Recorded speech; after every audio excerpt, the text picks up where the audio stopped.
Hola, Fran. Buenas tardes. Bueno, Hola Francisco Meche. Pandolfi, acá invitado a estos encuentros para charlar un poco de qué se trata este modelo productivo basado en veneno, sus consecuencias, eh, que Fran tiene un largo recorrido cubriendo estas historias, tristes muchas veces, pero informando desde el lugar que corresponde. Fran, ¿te querés presentar, por favor? Bueno, mínimamente, digo, soy, sí, Francisco Pandolfi, soy docente de periodismo y bueno, soy periodista, integro la cooperativa La Vaca, que edita mensualmente la revista Mu. Y bueno, desde esta cooperativa autogestiva sin patrón, bueno, desde hace 4 años estoy cubriendo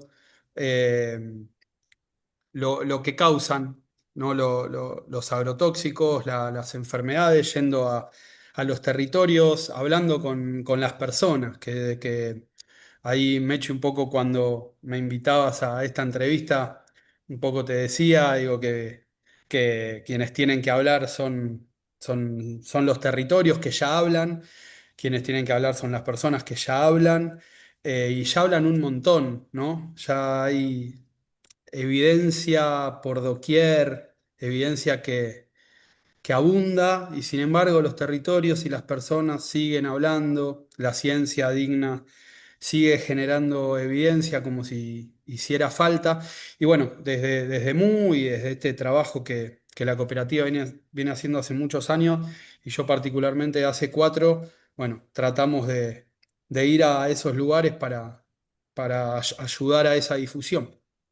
Es cierto, bueno, lo que vos decís, ellos tienen la verdad absoluta sobre todo lo que está pasando, por eso también en estos encuentros ellos también tienen voz, las maestras fumigadas, bueno, damnificados, distintos damnificados.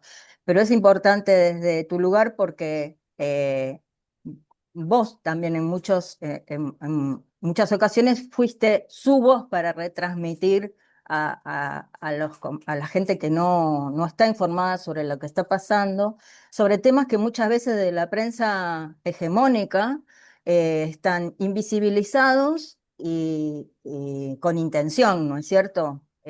Con cierta complicidad, ¿no? Muchas veces con una complicidad, eso lo podrás decir vos más desde dentro como periodista, pero digo, tu visión de la prensa hegemónica no solamente invisibiliza, sino en muchos casos lo muestra como algo positivo.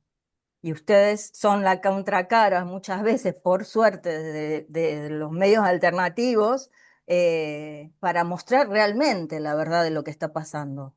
¿Por qué pensás que pasa eso desde la prensa hegemónica? Bueno, tu mirada, ¿no?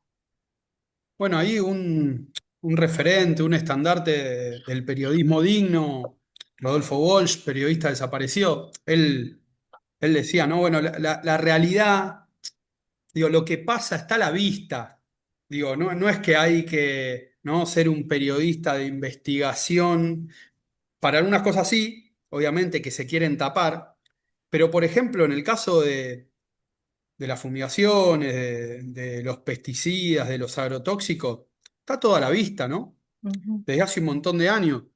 Eh, me acuerdo una charla de tener con Pablo Piovano, fotógrafo que hizo el trabajo del costo humano de los agrotóxicos, que él cuando arrancó, ya por, no sé, 2010, 2011, él decía que, bueno, googleaba y en una hora ya terminaba de leer toda la información que había en ese momento. Hoy es inagotable.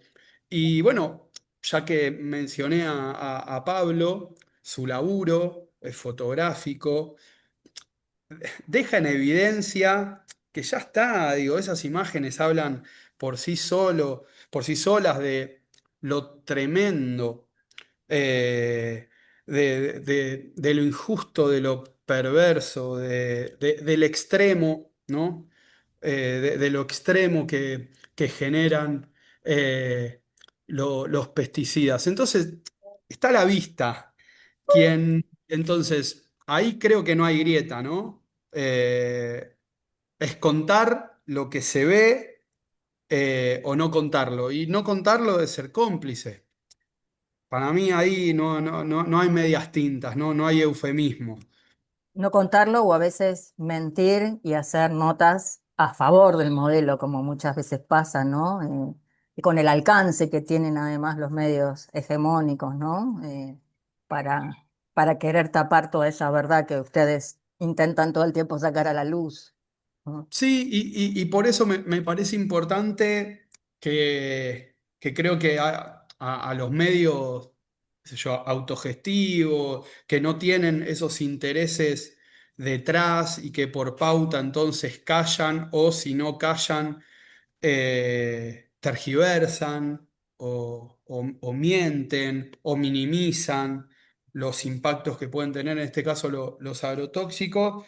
eh, a esos medios se los llama alternativos, ¿no? Y bueno, creo que también ahí hay una cuestión de desmenuzar.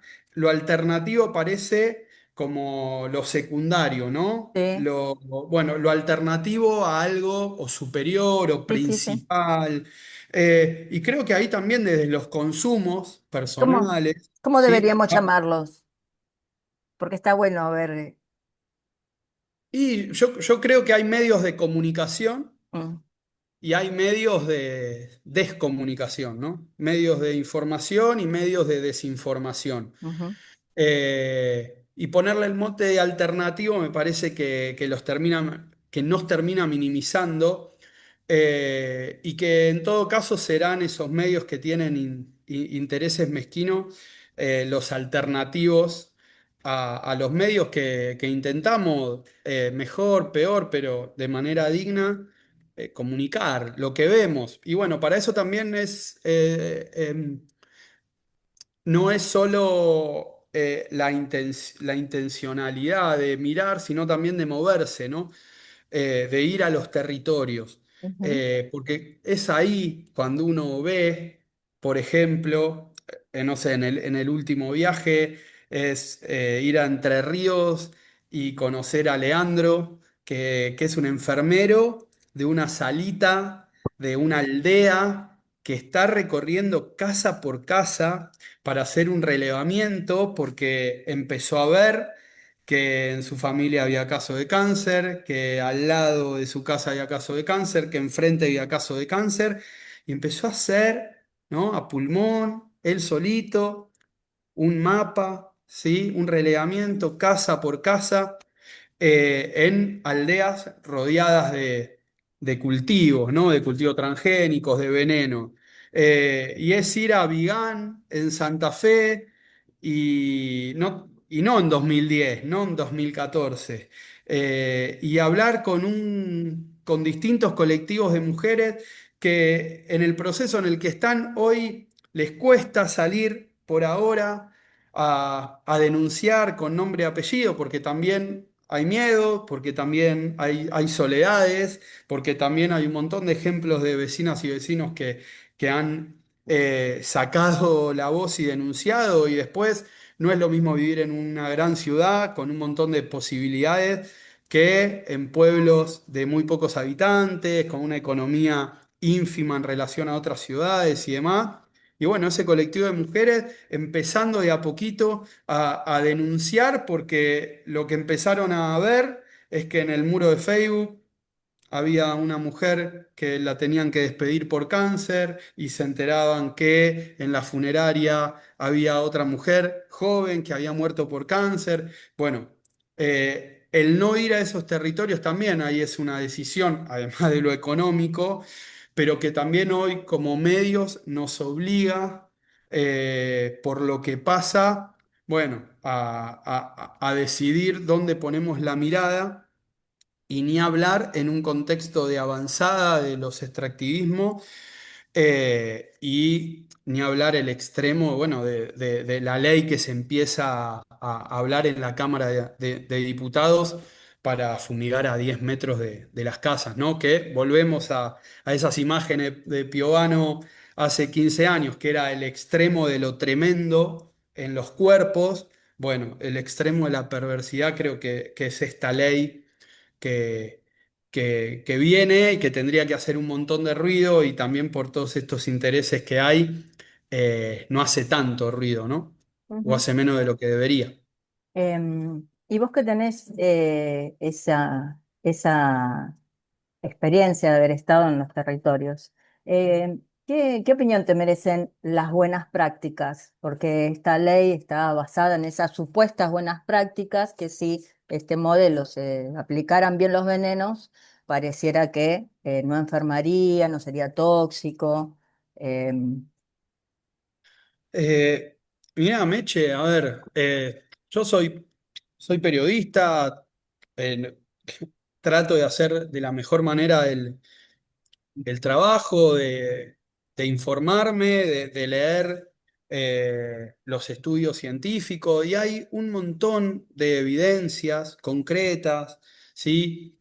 Que refieren a el aumento de los casos de cáncer en los pueblos que son fumigados, eh, de las malformaciones, de los abortos espontáneos, del daño genético.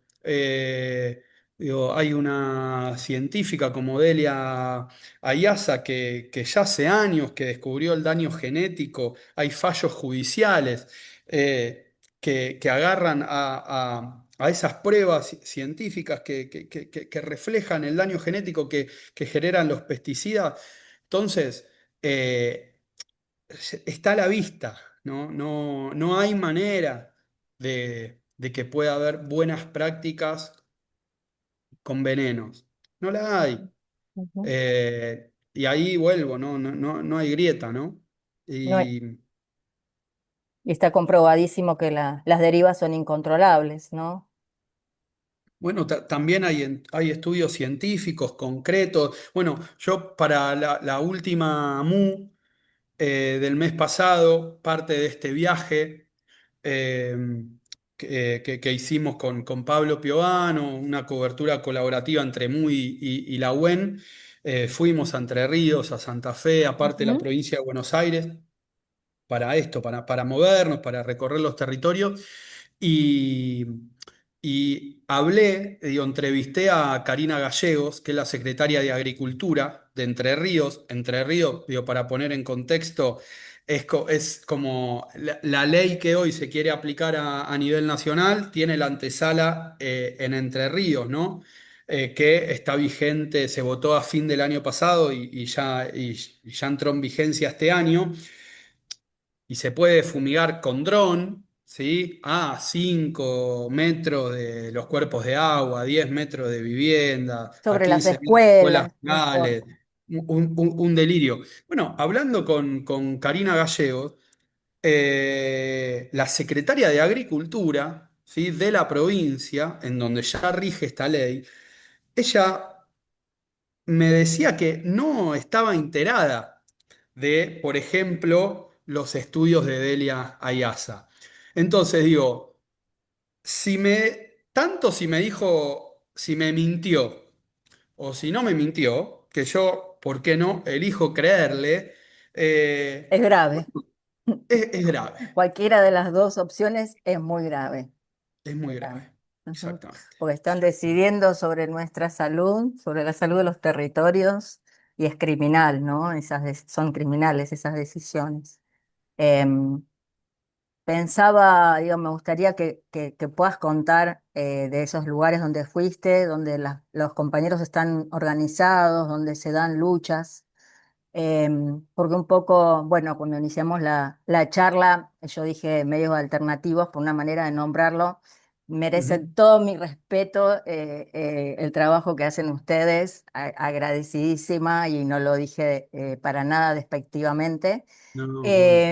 Y volviendo a Walsh, que estábamos hablando fuera de la grabación, digo, ese genio que fue Rodolfo, decía que el poder intentaba que los trabajadores ¿no? Los compañeros no tengamos memoria, ¿no? Y bueno, eso creo que es un poco, y que entonces cada lucha vuelve a empezar sin tener la memoria de la anterior. Y es un poco lo que pasa, bueno, a nivel trabajadores, a nivel sindical, a nivel de derechos humanos, y en este terreno también pasa, porque cada pueblo cuando empieza con la temática de ver las enfermedades, empieza de cero. Y también creo que la intención de estos medios de incomunicación, un poco la intención que tienen es esa, ¿no? De que los pueblos no se informen, no sepan lo que está pasando, no sepan la verdad para que no tengan más herramientas para defenderse. Por eso es tan importante el trabajo que hacen ustedes. Y por eso quería que esté tu voz acá también, ¿no? Contando un poco. Bueno, y gracias de nuevo por nada, por esta charla. Y pensaba en lo que decías y me fui a la reunión que se hizo en la Cámara de Diputados, ¿sí? Una reunión entre comisiones, la primera y hasta ahora única, para empezar a- a charlar sobre la ley nacional, como lo llaman ellos, de fitosanitarios. Eh, y, y claro, todas y todos los invitados a esa reunión estaban vinculados al agronegocio. Y obviamente esa omisión fue una decisión que tiene que ver con borrar Claro. eh, el resto de la película, ¿no? Esa foto que pasó en la Cámara de Diputados tenía que ver con esto de lo que hablaba Rodolfo Walsh y que después, obviamente, de arriba hacia abajo, también sucede en los pueblos, de borrar esa memoria. Eh, pero también siento que con las nuevas tecnologías, que bueno, obviamente tengo un montón de críticas, pero que también hacen que, como decía Rodolfo Walsh, se difunda hagamos circular esa información. Eh, bueno, también ahí depende de, de generar un tejido que haga que esos pueblos, como decía el ejemplo de Vigán, por ejemplo, eh, pueda ser parte, pueda sentirse parte de una red que las y los abrace, donde no haya mezquindad, donde los egos no estén por encima, y donde esas compañeras que hoy están mirando a los costados y se sienten solas y solos, con un montón de casos de cáncer que las están azotando, eh, bueno, que toda esa memoria no se borre. Y entonces creo que ahí hay un montón por hacer, eh, de distintos lugares, desde la ciencia digna, desde la prensa digna, desde la salud digna. eh, y ahí creo que es un pendiente, ¿no? Eh, Ahí creo que hay mucho por hacer. Eh, y no sé, lo que viene el último viaje es, porque es un momento complejo de la Argentina, del mundo, y esto vía a, a poca gente, es muy sola, eh, pero haciendo una tarea titánica, ¿no? A este enfermero haciendo un relevamiento casa por casa, que bueno, digo, es lo que hicieron en Pergamino también, O las madres dos de veces, Ituzaingó, claro. con la madre Ituzaingó ahí en Córdoba. Siempre se empieza así, ¿no? Ujú. Pero bueno, ¿cómo hacer para que no nos roben esa memoria? Sabiendo que hay tantos intereses. E iniciar las luchas desde un pasito más adelante, sabiendo que hay cosas que ya están comprobadas en otros pueblos, ¿no? A mí me pasa a veces con esta temática que un pueblo empieza muchas veces he ido a hablar porque te invitan, y le hacen comprobar que están intoxicados. Entonces es gastar un montón de plata y está todo bien, porque, pero digo, les va a dar exactamente casi lo mismo que al otro pueblo y al otro y al otro. Y entonces ahí es donde esa memoria histórica, donde todo se repite, si se olvida, es todo un volver a empezar, ¿no? Con una intención Sí, terrible, ¿no? y creo que también que es un desafío, creo que a la debilidad de este tiempo hay que hacer la fortaleza. Digo, ya está todo visto, digo, las evidencias científicas están, las notas periodísticas están, las fotografías terribles que reflejan las malformaciones de seres humanos, de animales, están, existe, ya está todo. En un mundo que no está patas para arriba, en donde el Bill Metal no estuviese por encima en el centro, esto no pasaría, pero pasa. Toda esa evidencia existe, ya está. Entonces, el tema es, creo, bueno, es un desafío cómo hacemos, que no es fácil, por estas soledades que creo que suceden en los territorios y luchar contra monstruos. Digo monstruos y me acuerdo en Fabián Tomasi, que él, horas antes de morirse, él decía, bueno, estamos derrotando a los monstruos a partir de toda su denuncia, desde la oralidad y desde su cuerpo envenenado. Fabián Tomasi, bueno, ahí de Basavilbaso, Entre Ríos, y un estandarte en la lucha contra los agrotóxicos. Creo que hay un desafío en en la creatividad, eh, para entender que no alcanza con lo que hicimos hasta ahora, y que hay que crear distintas maneras de denunciar lo obvio, aunque de bronca, aunque de angustia, aunque cueste vida, aunque cueste muerte. Sabemos que se sigue luchando contra esos monstruos. Entonces, bueno, creo que requiere un desafío muy grande de pensar otras lógicas, otras maneras de que no nos borren esa memoria, que pueblos que hoy están empezando o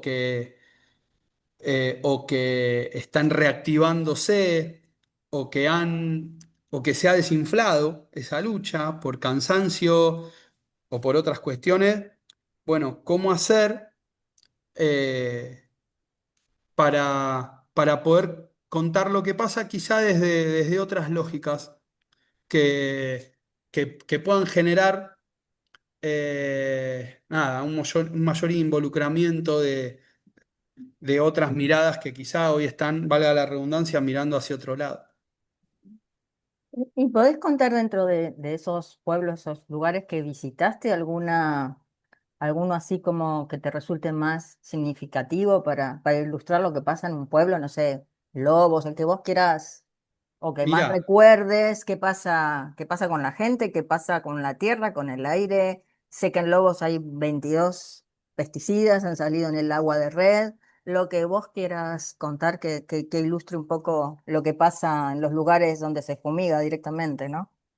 uf, es Más allá de que a que esta altura ya somos todos fumigados porque esos venenos los tenemos sí, sí, en- y creo que cada territorio fumigado, eh, directa o indirectamente, por esto que vos decís de ya la generalidad. Hay estudios, también hay evidencia que personas que no vivimos en pueblos fumigados también tenemos cantidad de pesticidas en nuestro cuerpo, ¿no?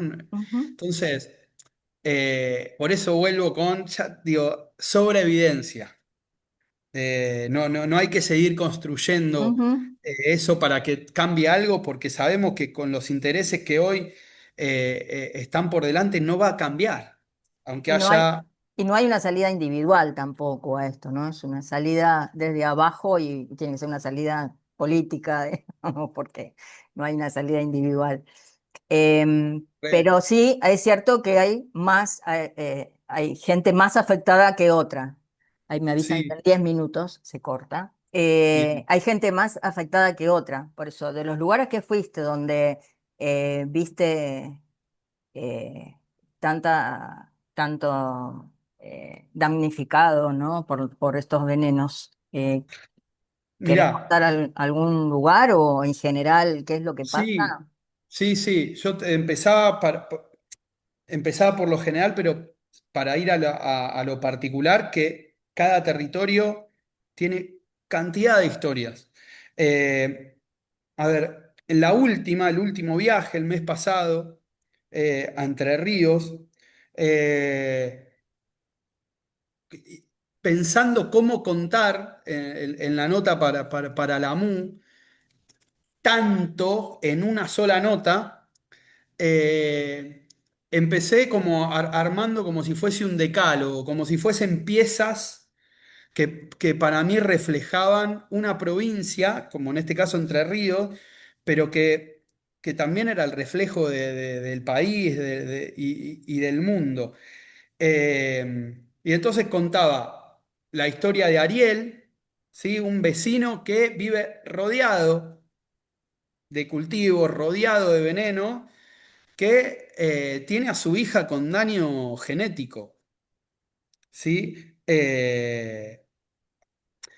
Y, y a metros de Ariel, ¿sí? En una aldea lindante, estaba Ximena, perdón, con X, que su hijo nació con una malformación. ¿Sí? También rodeada de un montón de veneno. Ahí estaba Leandro, este enfermero, que va casa por casa, y Leandro nos llevó a la casa de Graciela, una vecina más grande, de 70. Y Graciela ni bien lo vio, s- lo fue a abrazar, parecía que estaba armado, lo fue a abrazar casi llorando y lo primero que me dice Graciela es, no, lo primero que le dice a Leandro es gracias. Y me mira a mí y me dice, él me salvó la vida porque en ese relevamiento que hizo, ¿sí? Estaban haciendo ahí un cáncer de colon que, por suerte para Graciela, nada, lo pudieron detectar a tiempo. Y a metro de la casa de Graciela estaba Daniela, que, que ese día tenía su sesión 29 de quimioterapia. Y al lado de Daniela estaba su hija, Clara, de 13 en silla de ruedas, porque nació con una malformación y nunca pudo caminar. Eh, bueno, eso es. No, sí, sí, es tremendo, es tremendo. Imagino Eso también es. el impacto para ustedes que van a territorios y ven eso, ¿no? Todo el tiempo, porque es, por un lado, es agradable poder denunciar, poder informar sobre eso, pero además es muy duro. Es muy duro lo que uno ve, porque, digamos, estamos hablando cuando vos hablas y le pones el nombre, le pones el rostro, le pones, estamos hablando de personas, estamos hablando de seres vivos, estamos hablando de animales que desaparecen, de territorios que quedan desérticos, estamos hablando de vidas humanas que se pierden o que tienen un padecer tremendo, ¿no? Eh, Sí, y que no son solo, digo, cuerpos humanos, ¿no? Digo, claro, eh, eh,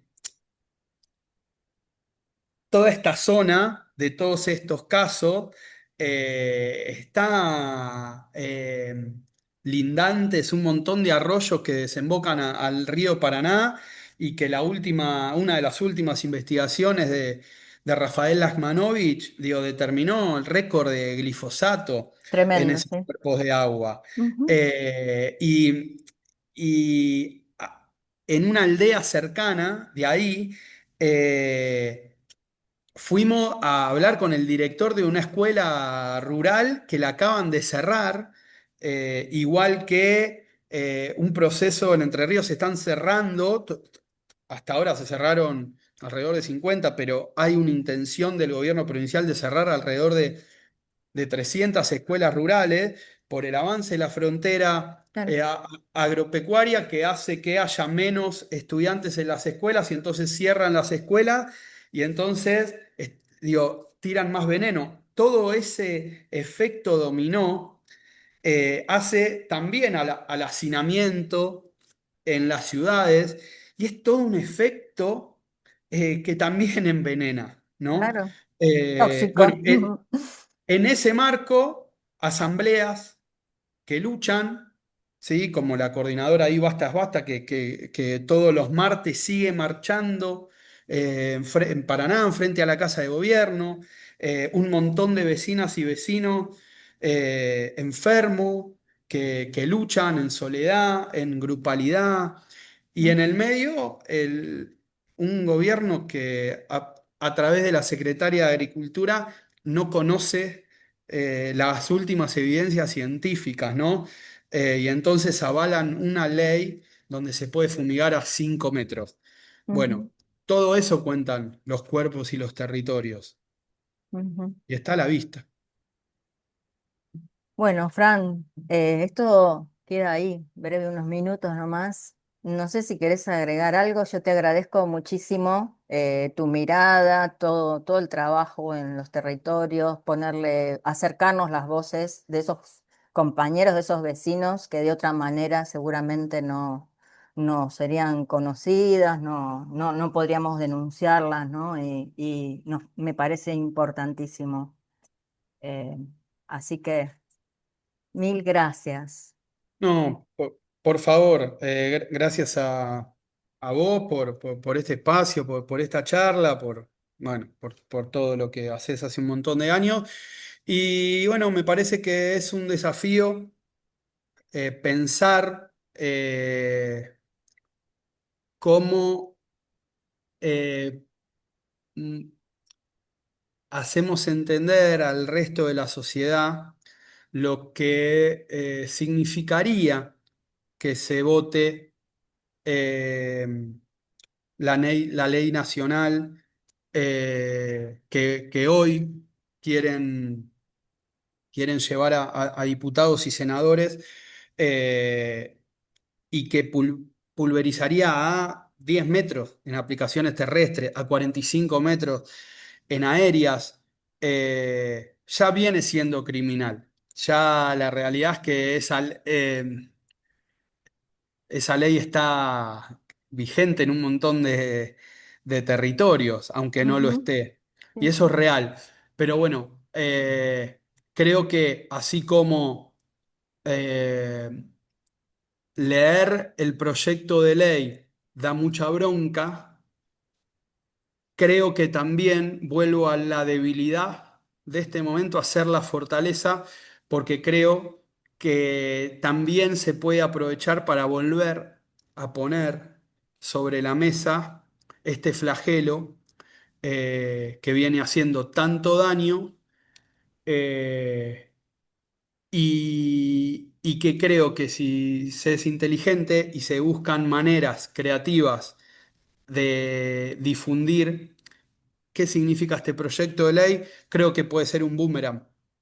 Así que creo que Bueno, tenemos que apuntar a en eso. eso estamos, así que esperemos poder lograrlo y sabemos que, bueno, la única lucha que se pierde es la que se abandona, así que vamos a seguir insistiendo porque la verdad está de nuestro lado y del lado de los pueblos que denuncian lo que está pasando, ¿sí? Gracias, Meche. Gracias, Fran. Chau, chau.